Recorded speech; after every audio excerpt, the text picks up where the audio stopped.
The Trump administration's response to the coronavirus pandemic has been a deliberate disaster from the beginning. But don't take my word for it. Just look at the facts.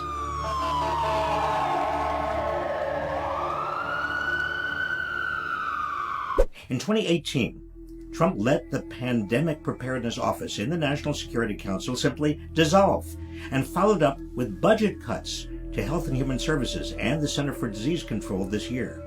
That team's job had been to follow a pandemic playbook written after global leaders fumbled their response to Ebola in 2014. Trump was briefed on the playbook's existence in his first year. Had he listened, the government would have started getting equipment to doctors 2 months before the virus hit our shores. The initial outbreak of the coronavirus began in Wuhan, China in December 2019. Well, at first, I think the authorities in Wuhan weren't quite sure what they were facing, but once they realized that there were so many victims from one market, on New Year's Day, January 1st, they ordered that market shut down. By mid-January 2020, the White House had intelligence reports that warned of a likely pandemic. On January 18th, HHS Secretary Azar spoke with Trump to emphasize the threat of the virus, just as U.S. diplomats were being evacuated from Wuhan. 2 days later, the virus was confirmed in both the United States and South Korea. We have it totally under control. It's one person coming in from China. That week, South Korean officials immediately drafted medical companies to develop test kits for mass production.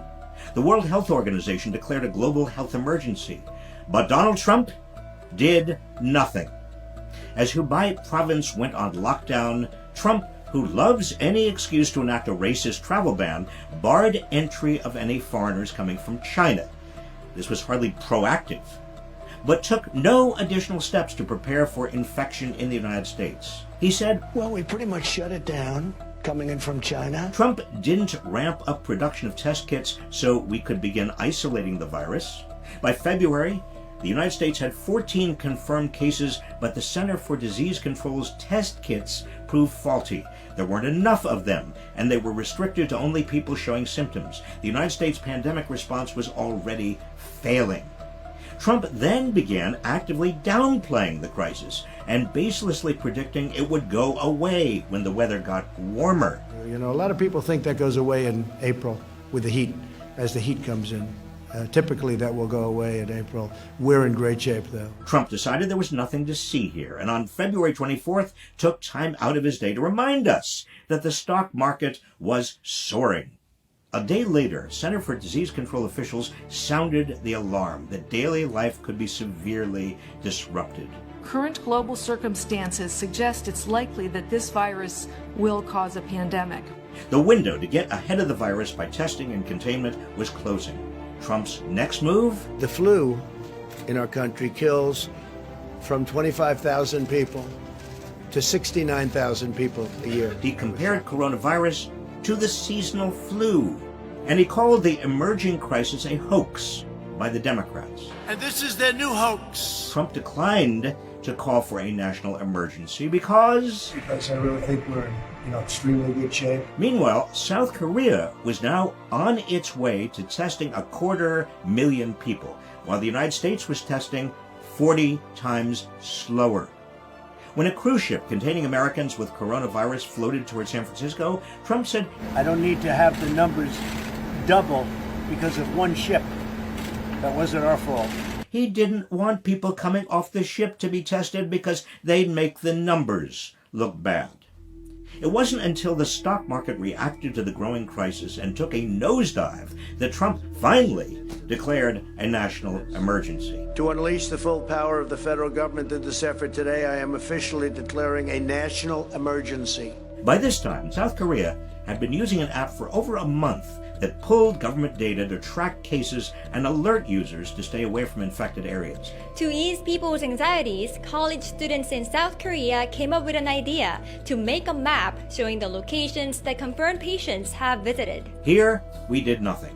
Over the next weeks, as the virus began its exponential spread across the United States, and governors declared states of emergency, closing schools and workplaces and stopping the American economy in its tracks. This is something we have not seen in modern times. Life in this country really changing in unimaginable ways. Trump passed on every opportunity to get ahead of this crisis.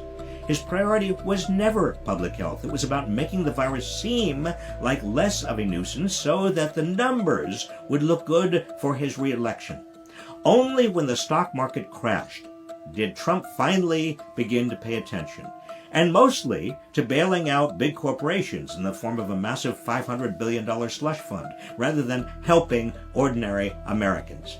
And then, with much of America finally and belatedly in lockdown, he said at a Fox News town hall that he would love to have the country opened up and just raring to go by Easter.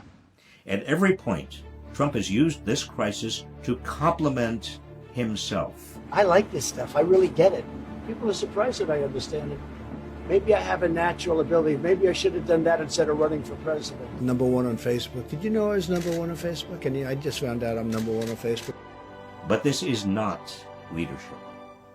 This is the exact opposite of leadership. Dr. Fauci said earlier this week that the lag in testing was, in fact, a failing. Do you take responsibility for that? And when can you guarantee that every single American who needs a test will be able to have a test? What's the date of that? Yeah, no, I don't take responsibility at all.